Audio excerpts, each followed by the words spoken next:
Hi, welcome to Yoyo TV రాజకీయ చదరంగం.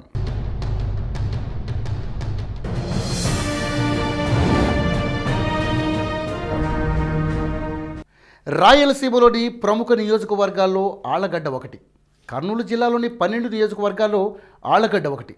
గత ఎన్నికల్లో కర్నూలు జిల్లాలో అత్యధిక స్థానాల్లో వైసీపీ అభ్యర్థులు విజయం సాధించారు.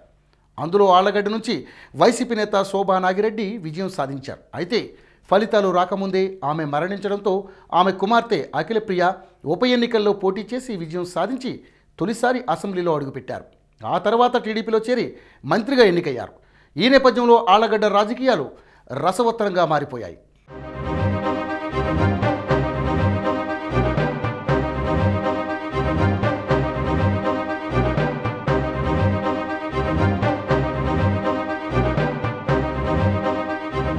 ప్రస్తుతం కర్నూలు జిల్లాలో అందరి చూపు ఆళ్లగడ్డ నియోజకవర్గంపైనే ఉంది. 1956లో ఆళ్లగడ్డ నియోజకవర్గం ఏర్పడింది. మొదటిసారి కాంగ్రెస్ నాయకుడు సిట్టర్ జయరాజు ఇక్కడ నుంచి ఎమ్మెల్యేగా ఎన్నికయ్యారు. ఆ తర్వాత స్వతంత్రులు అధిక సంఖ్యలో ఎన్నికయ్యారు. అయితే టీడీపీ ఆవిర్భావం నుంచి ఆ పార్టీదే హవా సాగుతోంది. 1989 నుంచి ఇప్పటి వరకు ఒక్కసారి మినహా అన్నిసార్లు భూమా కుటుంబ సభ్యులే ప్రాతినిధ్యం వహిస్తున్నారు. 1989లో భూమా శేఖర్ రెడ్డి విజయం సాధించారు. ఆ తర్వాత భూమా నాగిరెడ్డి, శోభా నాగిరెడ్డి, ఇప్పుడు భూమా అఖిలప్రియ ఎమ్మెల్యేలుగా ఆళ్లగడ్డలో ఎన్నికవుతూ వచ్చారు. 1989 నుంచి ఇప్పటి వరకు ఇక్కడ 8 సార్లు ఎన్నికలు జరగ్గా 7 సార్లు భూమా కుటుంబ సభ్యులే విజయం సాధించారు. దీన్ని బట్టి ఆ కుటుంబానికి అక్కడ ఉన్న ఆదరణ ఏంటో చెప్పొచ్చు. పార్టీలకు అతీతంగా టీడీపీ, పీఆర్పీ, వైసీపీల నుండి భూమా కుటుంబం ఆళ్లగడ్డలో విజయం సాధించింది.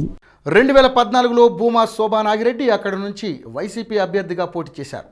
ప్రచారంలో పాల్గొని ఇంటికి వెళుతుండగా ఆమె మరణించారు. అయితే ఆ తర్వాత ఫలితాలలో ఆమె విజయం సాధించారు. ఆ తర్వాత జరిగిన ఉప ఎన్నికల్లో ఆమె కుమార్తె అఖిలప్రియ వైసీపీ తరపున పోటీ చేసి ఘన విజయం సాధించారు. మారిన రాజకీయ పరిస్థితుల నేపథ్యంలో ఆమె తన తండ్రితో పాటు టీడీపీలో చేరారు.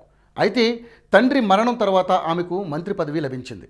ఆళ్లగడ్డ నియోజకవర్గంలో ఆళ్లగడ్డతో పాటు చాగలమర్రి, రుద్రవరం, సిరివెళ్ల, ఉయ్యాలవాడి, ఎండోర్నపాడు మండలాలున్నాయి. ఇక్కడ పల్లెల్లో ఫ్యాక్షన్ ఛాయలు ఎక్కువగా కనిపిస్తూ ఉంటాయి. దేశం నలుమూలలకు శిల్పాలు అందించే ఇక్కడ మనుషుల్లో మాత్రం పగలు, ప్రతీకారాలే ఎక్కువగా ఉంటాయి.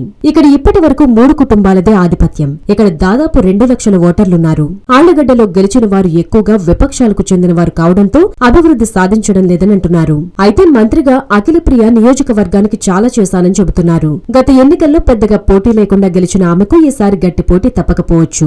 ఆమెపై సొంత పార్టీలోనే వ్యతిరేకత ఉన్నట్లు తెలుస్తోంది. మరోవైపు వైసీపీ ఇన్ఛార్జ్ గంగుల బిజేంద్రారెడ్డి నియోజకవర్గంలో విస్తృతంగా పర్యటిస్తున్నారు. ఆయనకు టికెట్ వస్తుందా లేదా అన్నది ఆసక్తికరంగా మారింది. మరోవైపు టీడీపీ నేత ఇరిగేల రాంపుల్లారెడ్డి వైసీపీకి వెళ్లడం అఖిలకు గట్టి ఎదురుదెబ్బని చెప్పొచ్చు. ఆళ్లగడ్డలో ఈసారి బరిలో ఎవరు ఉంటారనేది ఆసక్తికరంగా మారింది. తామే పోటీ చేస్తామని భూమా కుటుంబం చెబుతున్న రాజకీయ పరిస్థితులు మాత్రం భిన్నంగా ఉన్నాయి. భూమా కుటుంబానికి నంద్యాల లేక ఆళ్లగడ్డ ఏదో ఒకటి సీటే రావచ్చని అంటున్నారు. ఒకవేళ ఆళ్లగడ్డ దక్కితే అఖిలప్రియనే పోటీ చేస్తారా అన్నది ఆసక్తికరమే. మరోవైపు వైసీపీ నుంచి గంగుల విజయేందర్ రెడ్డి క్రియాశీలకంగా ఉన్నారు. ఆయన పోటీ కూడా వైసీపీ ఖరారు చేయలేదు. దీనితో ఇక్కడ పోరుపై ఆసక్తి నెలకొని ఉంది. గత ఉప ఎన్నికల్లో వైసీపీ నేతగా బరిలో దిగిన అఖిలప్రియ ప్రధాన పార్టీ టీడీపీ పోటీ చేయకపోవడంతో భారీ మెజారిటీతో గెలుపొందారు. అయితే ప్రస్తుత పరిస్థితి ఆమెకు అంత సానుకూలంగా లేదు. మంత్రిగా ఉన్న నియోజకవర్గాన్ని పెద్దగా పట్టించుకోలేదన్న విమర్శలున్నాయి. మరోవైపు వైసీపీ కూడా దీనిని ప్రతిష్టాత్మకంగా తీసుకుంది. ఆళ్లగడ్డ తమ సిట్టింగ్ స్థానంగా ఆ పార్టీ భావిస్తోంది.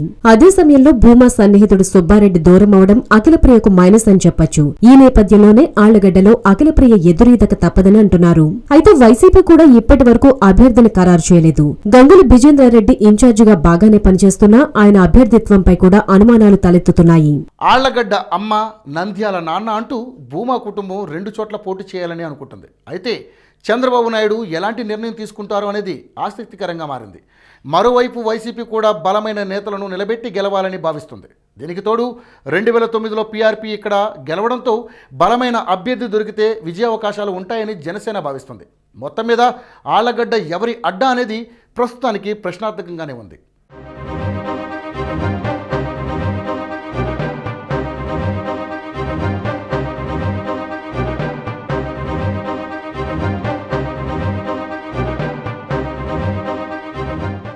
సో ఫ్రెండ్స్, చూశారు కదా, ఇది ఇవాల్టి రాజకీయ చదరంగం. వచ్చే రాజకీయ చదరంగంలో మళ్ళీ మీ ముందుంటా. Until then keep watching YoYo TV channel. Hello, మిమ్మల్నే యోయో టీవీ యాప్ డౌన్లోడ్ చేసుకున్నారా? ఇంకా లేదా? మీ యాప్ స్టోర్ కి వెళ్ళి వెంటనే డౌన్లోడ్ చేసుకోండి.